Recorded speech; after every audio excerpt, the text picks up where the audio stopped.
I was the elder brother, 19. Our family of four never struggled financially, but did have our own challenges. Our youngest in the home was a 2-year-old boy. He was heavily disabled. His skin was grey in colour, his legs in X-rays were shown to have thin rope like bones. His nerve endings were absent, and his breathing was only possible through the 2 tubes growing through his nose with an oxygen cylinder 24/7.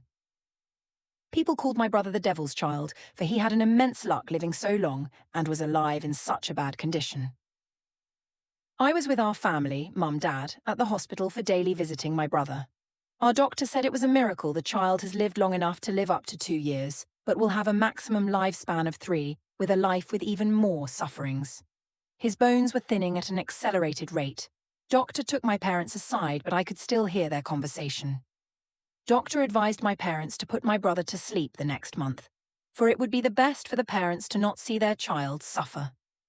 My mum, who was the closest to my brother, hesitantly agreed as she couldn't possibly see her son suffer more. She agreed to the idea and left the room earlier. My father ordered the doctor in his chamber that no matter how costly it is, keep his son alive. He'd rather die falling from a lift than to kill my son. I left the room soon after, as we were about to leave for home. My mum offered me to get me hot chocolate from the canteen at the hospital. My mood was uplifted just by a little. Opposite to the canteen was an elevator by which we were supposed to go down. I saw my father standing like a still statue in the corner of the elevator. I waved at him and still didn't get a reply. I ran towards the elevator, putting my hand for stopping the elevator, and stepped in with my mum. We offered him our hot chocolates, but he still was as still as a stone. The gates closed. We were on the 12th floor.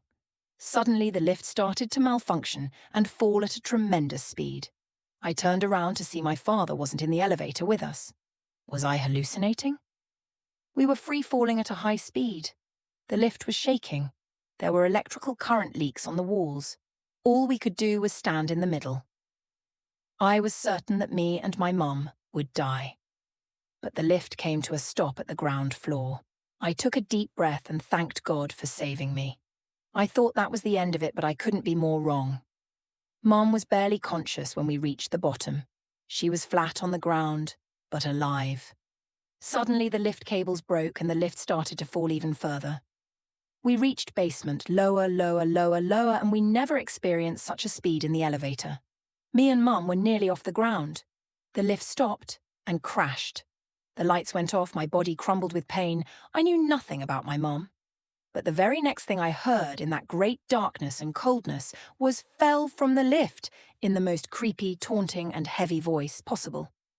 We reached hell, and the rumours of my little brother were quite possibly real.